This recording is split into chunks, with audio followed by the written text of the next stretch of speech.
என்னதான் கஷ்டப்பட்டு வேலை பண்ணாலும் உடம்புக்கு ஒரு சின்ன ரெஸ்ட் தேவை தானேங்க. அதுக்கு தான் அப்பப்போ குட்டி குட்டி போய் சொல்லி லீவ் எடுக்கிறோம். ஆனா ஸ்கூல்ல இருந்து நாம வேலை பார்க்குற இடம் வரைக்கும் இந்த லீவ் எடுக்கிறது சிம்ம சொப்பனம்னே சொல்லலாம். கரெக்ட் தானே? நான் 2 நாள் லீவ் எடுக்கணும் அப்படின்னு சொல்றது பழசு, தாத்தா இறந்து போயிட்டாருன்னு சொல்றது புதுசு. நம்ம பள்ளிக்கூடம் போகலன்னா மறுநாள் அம்மா கிளாஸ் டீச்சருக்கு ஒரு லெட்டர் தருவாங்க, ஞாபகம் இருக்கா? கணம் வகுப்பாசிரியருக்கு எனது மகன் சுகையினம் காரணமாக கடந்த 2 நாட்கள் பாடசாலைக்கு வருகை தர முடியவில்லை.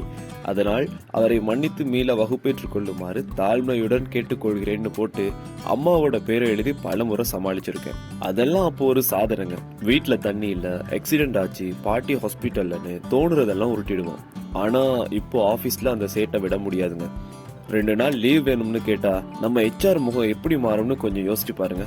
அதையும் மீறி எங்கேயும் போனா ஸ்டேட்டஸ் கூட வைக்க முடியாத நிலைமைக்கு போயிடுவோம். விடிஞ்சா ஆபீஸ் ஒர்க், முடிஞ்சா வீட்டுல டயர்டா தூக்கும். இவ்வளவு தாங்க கரண்ட் சிச்சுவேஷன். ஆனா ஒண்ணுங்க, ஸ்கூல்ல இருக்கும் போதும் சரி, இல்லனா இப்போ வேலை பார்க்குற இடத்துலயும் சரி, ஒரு நாள் லீவ் எடுத்தோம்னு வைங்க, நாம போகாத அந்த நாள்னு பார்த்து தான் எப்பவும் நடக்காத மாதிரி எல்லாம் நடந்திருக்கும். திரும்ப போறப்போ எல்லாமே புதுசா இருக்கும்ல. தப்பே இல்லைங்க, லீவ் எடுக்கலாம். தரலன்னா 1-2 போய் கூட சொல்லி லீவ் எடுக்கலாம். ஆனா அடிக்கடி எடுக்காதீங்க.